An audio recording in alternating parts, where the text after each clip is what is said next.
ఉమ్మడి నెల్లూరు జిల్లాలో TDP YCP మధ్య మాటల తూటాలు పేలుతున్నాయి. ఆరోపణలు ప్రత్యారోపణలు కాక రాజేస్తున్నాయి. తాజాగా వెంకటగిరి నియోజకవర్గంలోని అల్తూరుపాడు రిజర్వాయర్ నిర్మాణం రెండు పార్టీల మధ్య అగ్గిరాజేసింది. ఉమ్మడి నెల్లూరు జిల్లా వెంకటగిరి నియోజకవర్గంలోని మెట్ట ప్రాంతాలకు సాగునీటి కొరత ఉంది. వెంకటగిరి, డక్కిలి, బాలయ్యపల్లి, సైదాపురం, కలువాయి, రాపూరు ప్రాంతాలకు తెలుగు గంగ కాలువ ద్వారా కొంతమేర సాగునీరు అందుతోంది. అయితే మరిన్ని భూములకు సాగునీరు అందించేందుకు డక్కలిలోని ఆల్తూరుపాడు వద్ద రిజర్వాయర్ నిర్మించాలని భావించారు. 2018లో అప్పటి టీడీపీ ప్రభుత్వం శంకుస్థాపన చేసింది. 2019 అసెంబ్లీ ఎన్నికల్లో వెంకటగిరి నుంచి వైసీపీ తరపున ఆనం రామనారాయణ రెడ్డి ఎన్నికయ్యారు. దీంతో ప్రాజెక్టు పనులు అటకెక్కాయి.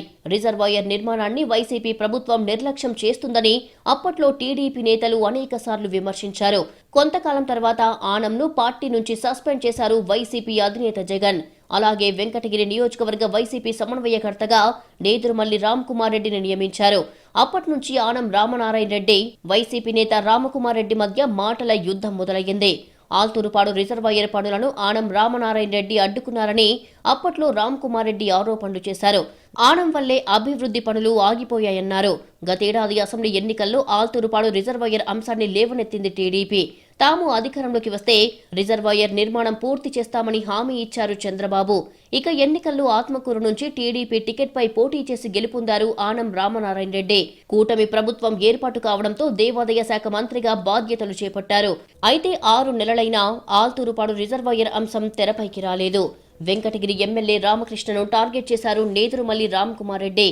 గతంలో రిజర్వాయర్ పనుల్ని అడ్డుకున్న ఆనంని ఎమ్మెల్యే రామకృష్ణ ఎందుకు ప్రశ్నించడం లేదని నిలదీశారు. రామ్కుమార్ రెడ్డి ఆరోపణలపై ఆచితూచి మాట్లాడుతున్నారు టీడీపీ నేతలు.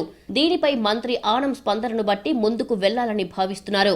మొత్తానికి ఆల్తూరుపాడు రిజర్వాయర్ అంశం వెంకటగిరి రాజకీయ కాకరేపుతోంది.